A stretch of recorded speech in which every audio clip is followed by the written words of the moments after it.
본문 말씀 중심에서 빛 가운데 행하라 라는 제목의 하나님 말씀 전합니다. 지난 첫 번째 시간에 우리 1절에서부터 보았습니다. 태초부터 있는 생명의 말씀에 관하여는 우리가 들은 바요, 눈으로 본 바요, 주목하여 우리의 손으로 만진 바라.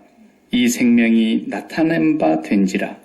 이 영원한 생명을 우리가 보았고 증거하여 너희에게 전하노니 이는 아버지와 함께 계시다가 우리에게 나타내신 바 된 자니라 그랬습니다. 영원한 생명, 이 빛이 우리에게 오신 것을 우리가 예수님의 탄생으로 이 얘기를 합니다. 성경은 자세히 들여다보면은 빛에서 시작해서 빛으로 계시록이 끝납니다. 그래서 빛이신 하나님께서, 빛으로 묘사되어 있죠. 하나님이 빛이신 하나님께서 빛이 있으라 또 세상에 이렇게 선포하시면서 창조가 시작이 됩니다. 그리고 하나님께서 엿새 동안에 세상을 창조하셨습니다. 그런데 그 창조한 세상을 창세기 1절이 끝나고 나서 2절이 뭐라 그러느냐면 혼돈과 공허와 흑암이 깊음 위에 있고 하나님의 신은 수면 위에 운행하시니라 그랬어요.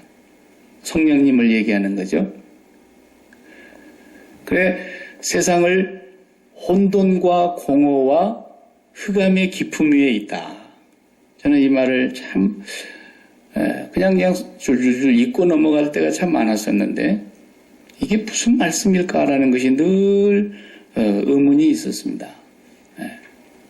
그래서 우리가 상식적으로 이제 저도 배울 때 그렇게 배웠기 때문에 하나님은 이 혼돈의 세상에 공허한 세상에 또 뭡니까 흑암이 깊음 위에 있는 이 세상에 질서를 잡으셔서 창조를 하셨다. 이렇게 이제 배워서 저도 그렇게 이해를 많이 하고 성경을 볼 때마다 이제 그렇게 넘어갔습니다.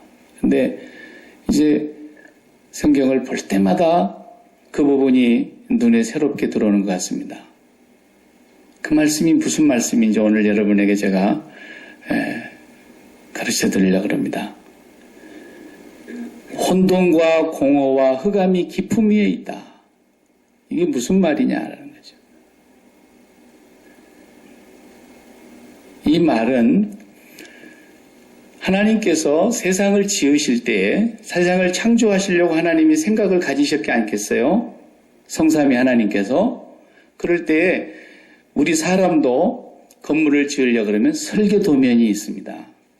설계도면 없이 건물을 계집이나 짓는다면 혹시 모르겠지만 빌딩을 짓는데 설계도면 없이는 안 되죠. 그 설계도면은 보이지를 않는 것입니다. 아직 건물이 그냥 도면으로만 상상을 하게 돼 있죠. 전문가는 도면을 보면서 완성될 건물을 보는 겁니다. 전문가는. 근데 그것이 설계도면이 우리 소망관 지을 때도 있었거든요. 그 설계도면대로 와서 인스펙션도 했고 설계도면대로 구조물을 다 장치하고 올렸습니다. 근데 그것이 지금 보이지가 않아요. 벽을 다 감싸버렸고 그리고 다 색칠을 해버렸고 거기다 물건을 다 들여다 넣었기 때문에 안에 실제 그 구조물이 안 보입니다. 그러나 그 설계도 도면대로 다 됐어요. 그 설계가 끝나고 그 다음 건축이 되고 완공이 된 뒤에 제자리에 물건들을 다 이렇게 배치하고 놓았다 그 말이에요. 그러니까 하나님께서 이 보이는 세상, 물론 우주도 안 보이는 영역도 다 보이는 세상으로 넣으십시다. 창조의 세계, 그 피조물의 세계니까 거기가 다.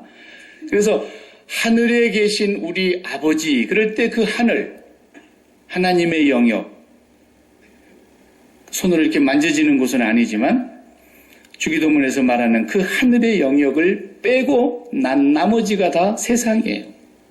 하나님께서 만드신 곳이에요. 하나님께서 만드신 이 세상을 그렇게 표현을 하는 거예요. 근데 그 세상을 그냥 만드신 것이 아니라 설계 도면이 있었다니까요. 하나님 마음속에, 하나님 계획 속에 설계도가 있었어요. 그 설계도를 뭘로 잡으셨느냐? 설계도가 혼돈과 공허와 흑암의 깊음 위에 있는 거예요. 그게 설계도예요, 설계도. 그러고 나니까 성경이 다 풀리는 거예요. 네. 그러니까 이 세상에 혼돈과 공허와 흑암이 깊음 위에 있는 세상에 하나님께서 그 흑암과 혼돈과 공허를 다 몰아내고 세상을 창조했다, 이런 얘기가 아니라 하나님이 설계 도면에 혼돈과 공허와 깊음이라고 하는, 흑암이 깊음 위에 있는 것이라고 하는 그 설계도 도면 안에 이 모든 세상 만물을 다 집어넣어 놓으셨다, 그 말이에요. 예. 거기다가 맨 마지막에 당신의 형상이 닮은 사람도 집어넣으셨어요. 우리도 저 건물 안에 뭐 다 집어넣어놨잖아요. 그 구조물 안에다가. 그런 것처럼.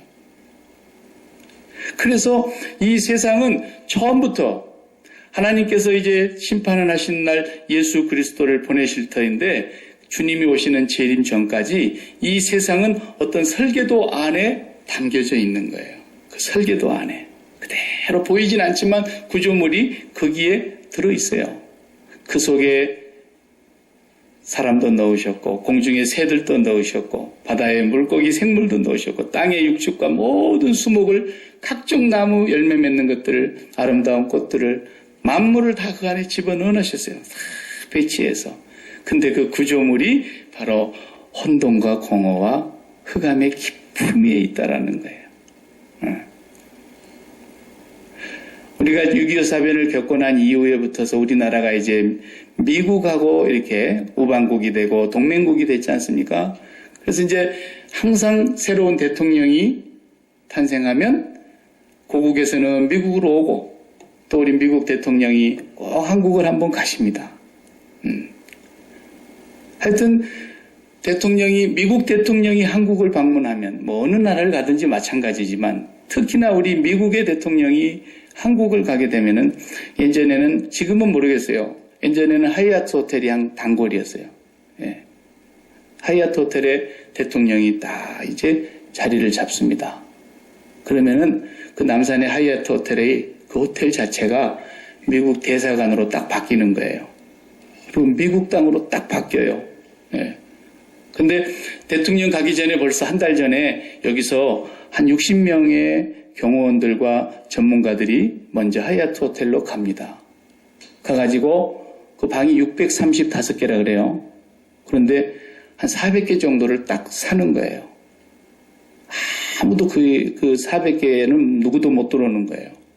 딱 구역을 치고, 그 다음에 거기서부터 한 달 동안 마치 우리 그냥 화장실에서 머리 감다가 머리 빠지면 바닥에 오리 손으로 쓸듯이 탐지견하고 모든 쇠붙이를 찾아내는 그 폭발물 같은 걸 탐지하는 기계가 샅샅이 손으로 훑듯이 다 검사를 한대요. 그리고는 이제 대통령이 들어가게 되는데, 대통령 들어갈 때 전화 같은 거, 통신장치, 장비, 우리 한국도 잘 돼 있지 않습니까? 그런데 한국 거 절대 안 쓴대요. 미국이 띄워놓은 인공위성에 그 신호를, 그 주파수 대역을 비밀로 딱 잡아서 경호원들이 그걸 사용하고 절대로 감청도 안 되게. 예. 심지어는 대통령이 마시는 물까지도 한국에서 안 산대요. 모든 걸 다 가지고 간대요. 그런데 그 사람들 그 작업을 하면서 제일 먼저 하는 작업이 뭐냐면 설계 도면부터 본대요. 설계 도면부터 본대요.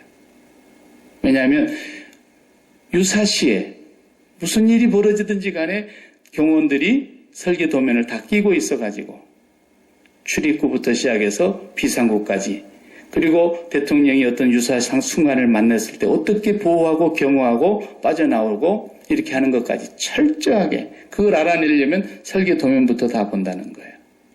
예. 적어도 경호를 할 사람이 설계 도면을 모르고는 경호를 못한다는 거죠.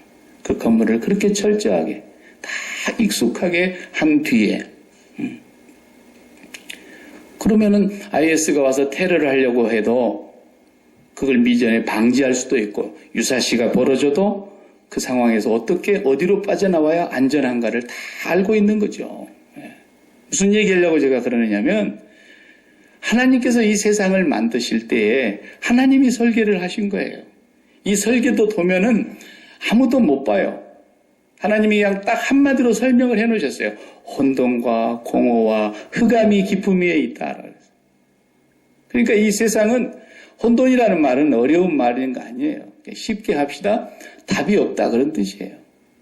답이 없어요. 카오스, 혼돈. 그러니까 사람들이 문제를 수능 시험을 봤는데 몇 번 문제 수학 이 영역에 몇 번 문제에 답이 없었습니다. 엄청난 혼란이죠. 답이 없었다 그러면. 그러니까 인생에 답이 없는 거예요. 인생이 스스로는 절대로 답을 알 수 없게 하나님이 세상을 창조하셨어요. 인생은 답을 몰라요. 그래서 사람들이 답을 안 돼요. 그 왜 답을 안다 그런 거 봤더니 이게 선악과를 따먹고 지가 답을 안 되는 거예요. 눈이 밝아졌다고. 그래서 밝을 명자, 밝을 명자가 한문으로 보면은 하늘의 태양하고 밤의 달하고 두 개가 붙어서 밝을 명 그러죠. 이 지구에서 봤을 때 제일 큰 별 두 개가 합쳐져서 밝다. 밝을 명자 쓰잖아요. 자기 눈이 밝아졌다는 거예요. 자기가 다 안다는 거예요. 자기가 길을 다 찾았다는 거예요. 자기가 인생의 답을 안다는 거예요. 이것이 가장 큰 죄의 증상이며 죄악의 본질이에요. 하나님을 부정하는 거예요. 자기가 답을 안다는 거죠. 네? 아시겠어요? 네. 이게 죄 중에 죄인 겁니다. 죄의 뿌리가 되는 죄인 것입니다.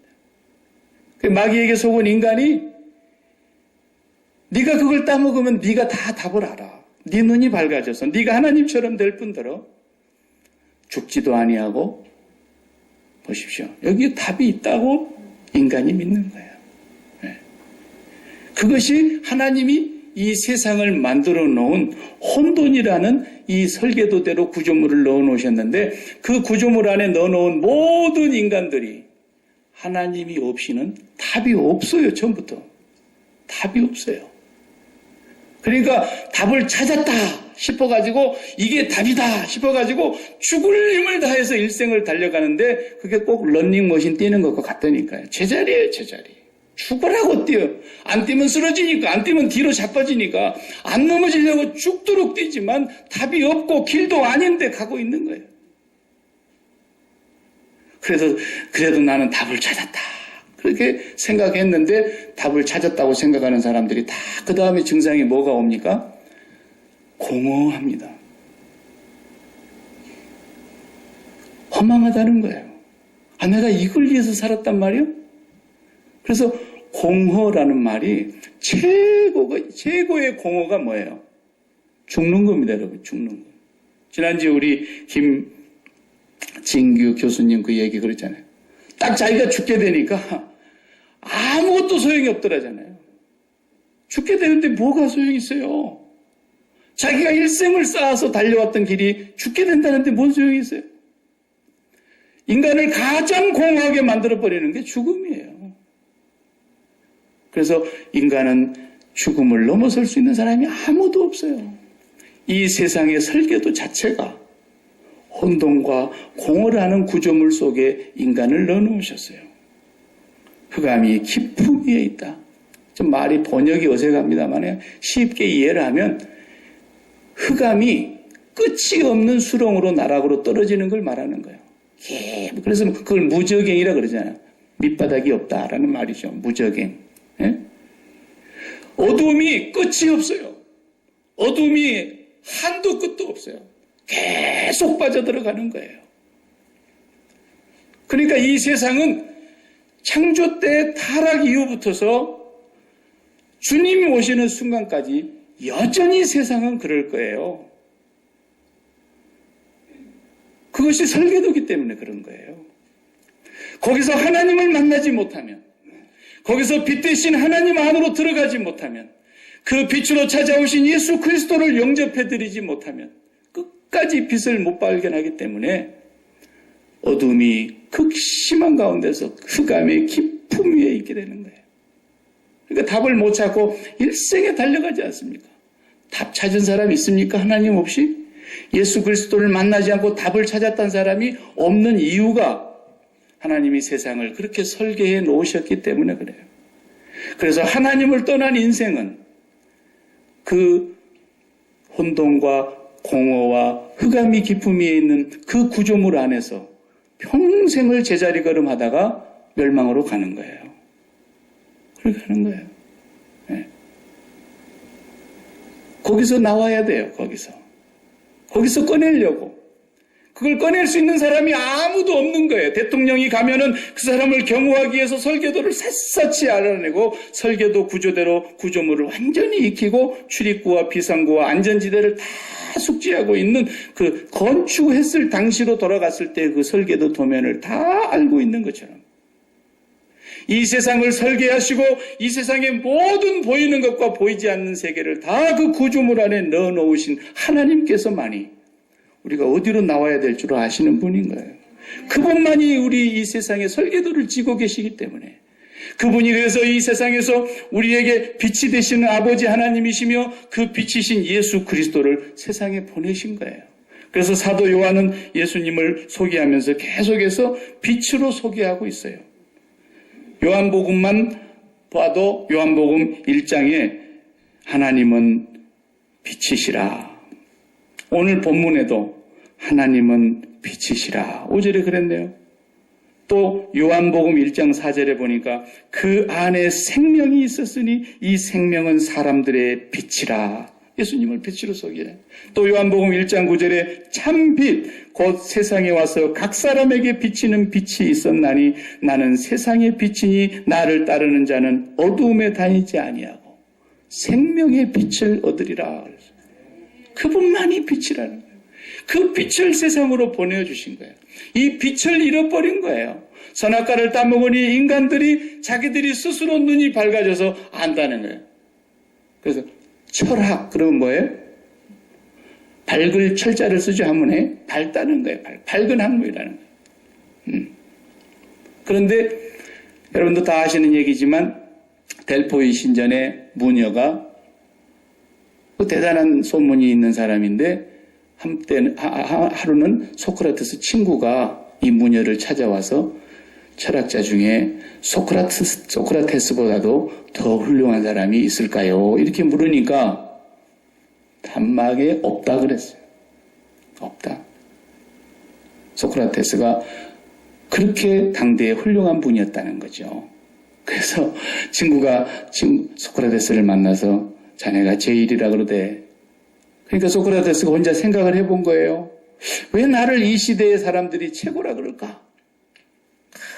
생각을 해보니까 답이 나왔어요. 네. 왜 그런 거 봤더니 이 세상에 모든 사람들은 아는 것이 없는데 자기가 안다고 생각하고 살아가는 사람들하고 소크라테스는 이 세상에 아무것도 아는 것이 없는 것을 알고 사는 사람이더라는 거죠. 자기는 그걸 알더라는 거죠.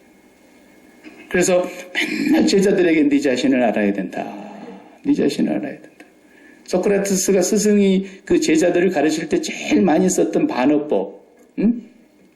반어법이 그거예요. 생명이 무엇이냐? 그러면은 예를 들어서 뭐 숨 쉬는 것입니다. 그러면 숨 쉬는 것이 무엇이냐? 그러면 심장이 뛰는 것입니다. 심장이 뛰는 것이 무엇이냐? 계속 물고 들어가니까 나중에 가서 말문이 딱 막히는 거예요. 뭘 네가 안다 그래? 네 자신이나 알아. 그랬단 말이에요. 네. 그러니까 소크라테스는 평생에 다니면서 당신이 누구인지를 모릅니다. 당신이 안다고지만 아는 게 하나도 없습니다. 계속 그 모른다라는 것을 지적하고 모른다는 사실을 깨닫게 해주고 다니다가 그걸 미워하는 사람들한테 당해서 죽은 거예요. 네. 근데 세상의 사람들은 철학 그러면 안다라고 생각하는 거예요. 안다. 그래서 여러분 보세요. 아까 설명한 한문의 그 밝을 명자를 보십시오. 태양과 달을 상징하는 글로 해가지고 만든 그 밝을 명, 밝다. 그 사람이 이치에 참 밝고 그 사람이 사리가 참 밝지, 그 사람이 그 부분에 대해서는 전문가야라는 뜻이죠. 잘 안다는 거예요. 그래서 설명 그럴 때도 명자를 꼭 밝을 명자를 쓰고, 해명 그럴 때도 꼭 밝을 명자를 쓰고, 전부 그 명자가 들어간 명철 다 밝을 명자를 쓰는 거예요. 철자까지도 밝을 철자를 쓰네요. 다 밝다는 거예요. 전부 안다는 거예요. 죄가 뭐냐? 철학적으로 표현하면 지가 안다라는 거예요. 죄가 뭐냐? 지가 본다라는 거예요. 이게 제일 무서운 죄입니다. 그래서 주인 주자가 한문에 보면, 오늘 제가 한문을 괜히 또 많이 이용하는데, 주인 주자가 임금 왕자 이에 이렇게 점 하나 찍은 거란 말이죠. 그게 어디서 온 상형 문자냐면 호롱불 옛날에 들고 다니잖아요. 이게 불 이렇게 담아가지고 들고 다니는 호롱불에 불꽃을 의미하는 그 점이에요, 그게. 예. 그래서 그 호롱불에서 온 단어가 주인 주자예요. 무슨 말이냐? 내가 빛이다라는 사람이 주인이라는 뜻이에요. 그러니까 자기가 밝다, 자기가 본다, 자기가 안다, 이것이 주인이라는 뜻이거든요. 이 세상에 아는 분은 하나님 한 분뿐이세요. 아무도 몰라요. 그러니까 하나님을 모르는 사람이 무슨 얘기를 해도 죄송합니다. 믿지 마세요. 그 사람 아는 게 아니에요. 공갈치는 거예요. 예수 그리스도를 알지 못하는 사람이 무슨 소리를 해도 우리는 귀담아 들을 필요가 없어요. 답이 없어요. 그 사람은 괜히 헛소리 하는 거예요. 지도 모르면서 여기서 듣고 와서 하는가는 모르지만 답이 없는 거라니까요. 사람들은 건강이 답이라고 생각하고 건강을 잃으면 다 잃었다 이렇게 얘기해요. 그러나 정말 그렇습니까? 휠체어 타고 다니는 사람은 죄를 잘 안 지어요. 건강한 사람이 다 죄 짓고 다니고 못된 짓 하고 다니고 그러는 거죠. 예? 돈 없이 정말 가난하면 그건 불행한 거고, 돈 많은 사람은 행복한 겁니까? 그게 답입니까? 누가 그래요? 돈 많은 사람들이 다 못된 짓 하고 다니는 사람이 더 많아요. 집에도 마누라 두고, 고향에도 마누라 두고, 도시에도 마누라 두고. 예? 텔레비전 보면 그런 거 안 나옵니까? 예. 누가 그래요? 오래 사는 것이 답이라고. 이 세상에 답을 모르니까 사람들이 전부가 다 오래 사는 게 답이야. 그러니까 잘 사면 잘 살수록 뭐가 사업이 잘 됩니까? 웰빙 사업이 잘 되는 거예요. 건강보조식품 사업이 잘 되는 거예요. 그게 다 답이라고 생각하는 거예요. 답이 없다니까요. 세계 제일의 주치의를 내가 모시고 있으면 그 사람이 길을 아는 겁니까? 세계 제일의 대학을 나오면 그 사람이 길을 아는 겁니까? 세상의 최고의 권력에 올라가면 그 사람이 답을 알고 있는 거란 말이에요. 누가 알아요? 아무도 몰라요. 다 헛소리하고 있는 거예요. 그러니까 어떤 사람은 커피가 몸에 안 좋습니다. 그래서 커피를 좀 끊었더니 이제는 커피 하루에 2잔 정도는 좋습니다. 그래서 또 뭐 하는 거예요? 정신 나간 사람들이지. 아버지께서 주신 것은 감사함으로 먹으면 버릴 것이 없어요. 술 빼고, 예? 술 빼고. 뭐가 길이냐고요? 길이 없어요. 하나님이 이 세상을 창조하실 때에 이미 그 설계도면은 하나님이 계실 때만 가능하도록 설계도면을 해놓으셨던 거예요. 그래서 그 구조물 자체가 혼돈과 공허와 흑암의 깊음 위에 하나님은 세상 모든 만물을 다 집어넣어 놓으셨어요. 하나님만 찾으면 모든 것이 정상이 되는 거예요. 하나님이 없어지면 영원히 그 속에서 답을 못 찾고 일생도록 방황하는 겁니다. 정답이 없어요. 그 사람들은. 정말 불쌍하잖아요.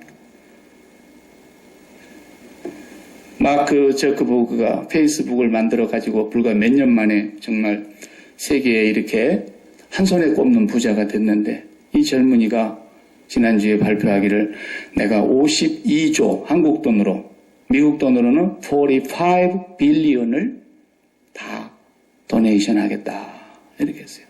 자기 재산의 99%더라고요. 1%를 남기고 다 환원을 하겠다는 거예요. 무슨 그런 생각을 했는지는 모르겠어요. 근데 거기까지는 좋았는데 그 다음에 얘기가 내 마음을 너무 슬프게 했어요. 나는 무신론자입니다. 이랬어요. 세계 제1의 대학을 나왔는데, 물론 하버드 중퇴를 했지만 자기가 그만 다니려고 안 다녔지만, 고등학교도 필립스 스쿨을 최고의 학교 아닙니까? 거기를 나왔고요. 그리고 부모님이 그를 좀 어떻게 귀족처럼 키워보려고 그랬는지, 유대인 학교를 12년 보내가지고 유대인 학교를 졸업했어요. 유대 교육을 배웠어요. 철두철미한 성경 교육을 배웠어요. 그런데 나는 무신론자입니다. 이 말을 하니까 너무 마음이 아프더라고요. 99% 자기 재산, 45 빌리언. 나는 계산을 못 하겠어요. 그래서 한국 돈으로 얼마인가 봤더니 52조래요. 너의 지구상에 52조 1년 예산 안 되는 나라가 얼마나 많은데. 그렇게 큰 부자고 이 시대의 최고 가는 IT 산업에서는 대가이지만 그 사람에게 답이 있을 것 같아요? 답이 없어요. 답이 없어요. 그런데도 젊은이들은 그가 운영하는 그 페이스북에 들어가려고 거기에 취직했다 그러면 성공했다 그러죠.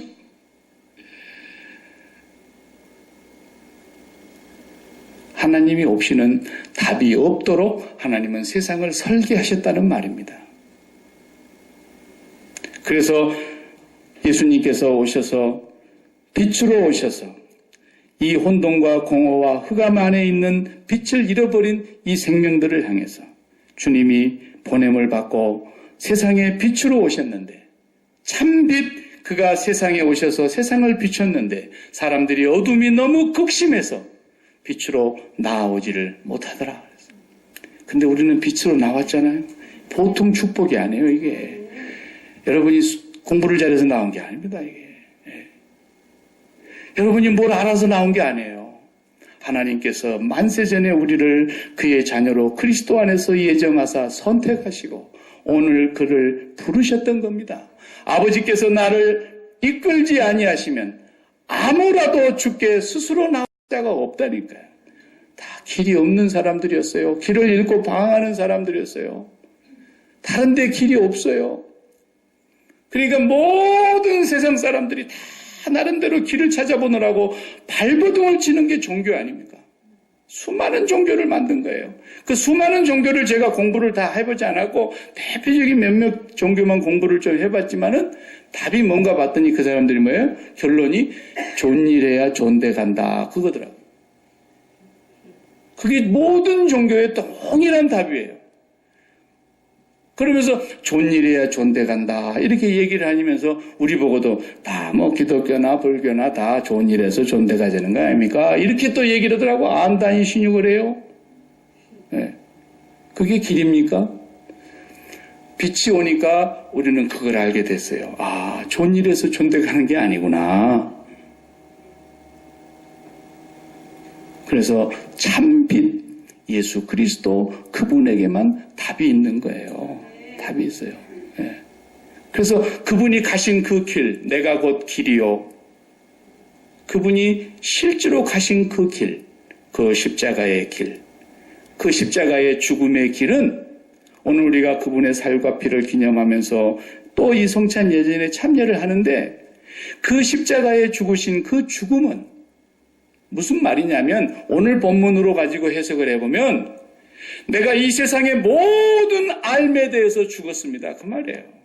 내가 이 세상에서 안다고 생각하는 모든 것에 대하여 나는 아는 것이 하나도 없습니다. 제가 좋아하는 찬송가 가운데 375장이 있어요. 375장의 가사가 어떠냐면요. 나는 갈 길 모르니 주여 인도하소서. 어디 가야 좋을지 무엇을 해야 좋을지 아무것도 모르니 주여 가르치소서. 이게 1절부터 3절까지 그냥 요약이야. 간단히 전부가 그런 내용이에요. 길을 모른다니까, 우리가. 예. 길을 안다고 말하는 순간 우리는 그리스도를 떠나는 순간이에요. 오직 빛은 예수님밖에 없어요. 그 예수 그리스도 안에서 내가 이 세상의 모든 것에 대하여 죽은 사람입니다. 내가 아는 것은 아무것도 없습니다.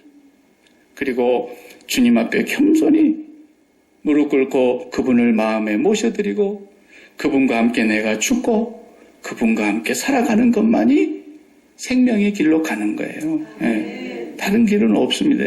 예. 그냥 헛고생하지 마세요. 예. 절대로 다른 길이 없어요. 그래서 오늘 주님께서 말씀하셨습니다. 요한복음 9장 39절 이하에 41절까지 굉장히 중요한 메시지 3절을 남겨두셨어요. 요한복음 9장이 좀 길죠? 1장 1절에 누가 나타나느냐면 소경이 나타납니다. 시각장애인이었습니다. 날 때부터 시각장애인이었습니다.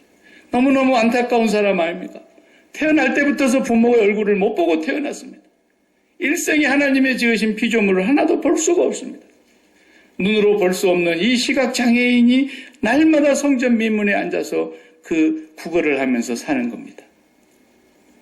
제자들이 그 불쌍한 사람을 예수님한테 한번 물어봤습니다. 선생님, 이 사람이 날 때부터 저렇게 태어났다는데 누구 죄가 많아서 저런 건가요? 그래서 그때 당시에 사고가 다 우리도 그렇습니다만은 아유, 내 전생의 죄가 얼마나 많아서 내 팔자가 얼마나 세서 다 그렇게 생각을 할 판인데 예수님 제자들도 그렇게 생각한 거예요. 아, 근데 세상에 태어난 애가 뭔 죄를 지었다고 눈이 그렇게 감겨서 태어나겠어요?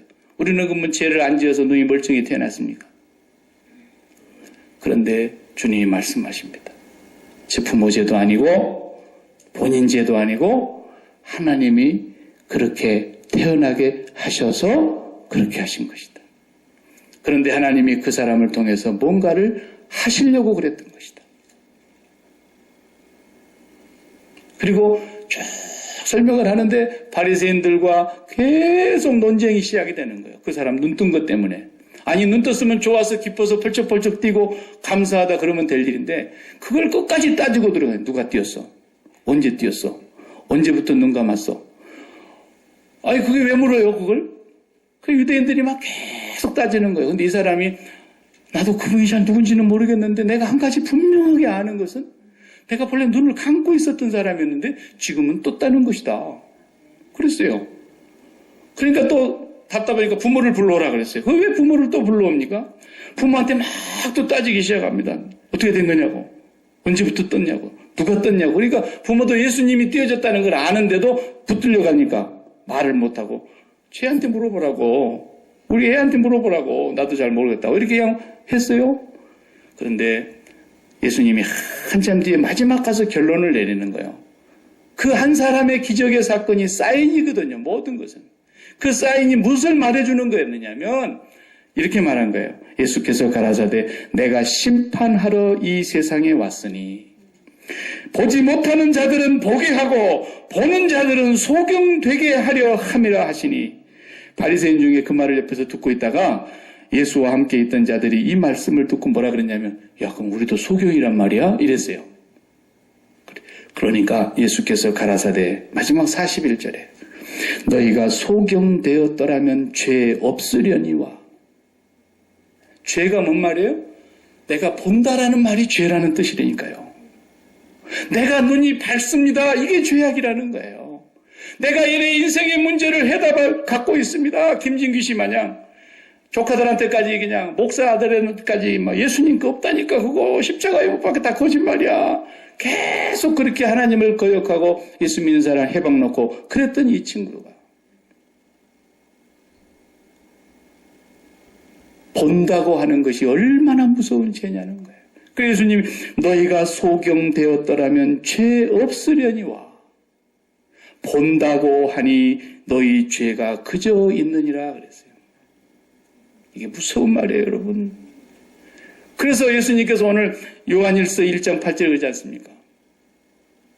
우리가 죄 없다 하면 스스로 속이고 생명이 그 속에 있지 아니한다는 거예요.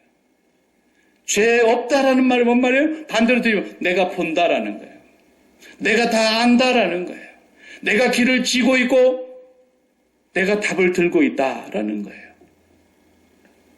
여러분 인생 가운데 한 번이라도 그런 생각을 했다면 꿈에도 그런 생각하지 말아요. 모든 사람에게 길이 다 같지를 않아요. 세상 사람들이 만들어 놓은 성공을 향한 7가지 법칙, 그건 그 사람들이 만들어 놓은 거예요. 그러나 그건 사탄이 준 것이기 때문에 하나님의 법은 아니에요. 세상의 성공은 하나님은 어떻게 그 사람을 성공시킬지 몰라요. 사도 바울처럼 반강제적으로 강력하게 하늘의 빛이 그에게 임하여 그의 생명을 완전히 바꾸어서 지금까지는 자기가 굉장한 사람인 줄 알았고 바리새인 중에 바리새인이요 히브리인 중에 히브리인이요 베냐민의 지파의 왕가의 자손이요 나는 율법으로는 흠이 없는 자요 이 교회를 없애버리려고 하는 열심 있는 하나님의 충성된 사람이었다고 자기의 눈이 환히 열렸고 나는 율법을 한 번도 어긴 적이 없었다고 얼마나 무서운 죄인인가 몰라요. 이 사람이 예수님의 빛으로 들어오니까 내가 죄인 중에 개수였고 나는 만삭되지 못하여 난자와 같고 나는 전에 포행자요 나는 너무나도 핍박자였고 멀쩡히 있는 스데반 집사를 돌로 때려 죽이면서 그 스데반 집사가 죽는 것을 시원하게 생각했던 그렇게 어둠이 극심했던 사람이 빛을 만나고 자기가 얼마나 어둠이었다는 걸 알게 된 거예요. 그러니까 예수님 만나면 그거밖에 없어요. 사도 바울이 그래서 나는 예수 그리스도와 그의 십자가에 못 박힌 것 외에는 아무것도 알지 않는다는 거예요. 그게 정답이니까. 다른 게 없어요. 저도 목회는 그거밖에 없다고 믿는 사람이에요. 딴 얘기 듣고 싶으면 딴 교회 가시면 돼요. 아시겠습니까? 절대로 예수 그리스도와 그의 십자가에 못 박힌 것 외에는 인생의 길이 없어요. 그리고 그 예수와 함께 오늘 우리가 죽었다고 복장하고 이걸 먹는 거예요. 나는 아무것도 아는 것이 없습니다. 어제까지 쌓았던 나의 모든 스펙도 다 죽었습니다. 오늘 나는 그리스도와 함께 죽고 그리스도 안에서 다시 시작합니다. 이게 예수 믿는 사람이에요. 여기만 길이 있는 거예요. 그 사람이 예수님을 만나게 되어 있어요. 너희가 소경되었더라면 차라리 죄가 없었을 텐데 내가 눈을 띄워줬을 텐데 너희 안에 답이 있다고 생각하고 너희의 경험을 의지하고 너희의 지식을 의지하고 세상 사람들의 말을 귀 기울이고 네가 판단하고 네가 결정하고 네가 모든 것을 하느냐? 인생의 길은 평생 런닝머신에서 뛰다가 끝날 거라는 거예요. 그러나 하나님 아버지 그분만이 빛이시며 그분이 보내신 자 예수 그리스도만이 내 모든 인생의 빛이며 내 자녀들의 빛이며 내 사업의 빛이며 내 건강의 빛이며 내 모든 인생의 빛이라는 걸 날마다 믿고 그래서 여러분에게 하나님이 질병을 주실지 몰라요. 건강만 주시는 하나님은 아니에요. 착각하지 마세요. 그래서 사도 바울은 아주 빛을 주신 뒤에 그 몸에다가 질병 하나를 박아서 너는 이제부터 성공해야 된다. 이렇게 가르친 사람이에요. 아시겠습니까? 이 세상이 길을 아는 것처럼 큰 소리치고 세상의 학문이 길을 아는 것처럼 큰 소리치지만 여러분 스티븐 호킹처럼 불쌍한 사람이 어디 있습니까? 나는 그 사람처럼 지금 이 시대에 제일 불쌍한 사람이 없다고 봐요. 몸도 그렇게 태어난 것이 너무너무 안타깝고 그러는데 내가 그분한테 아무 도움을 줄 수 없지만 몸도 그렇게 태어난 사람이 이 세상이 저절로 생겼다 그러니까 그 사람을 이 시대의 최고의 천문학자로 치는 거예요. 지금 그 사람이 길을 아는 사람입니까 여러분? 길이 없어요. 길이 없어요. 예수와 함께 죽고 예수와 함께 사는 사람에게만 길이 있는 줄로 믿으시기 바랍니다. 이 빛을 영접하시고 살아가는 저와 여러분 되기를 축복합니다.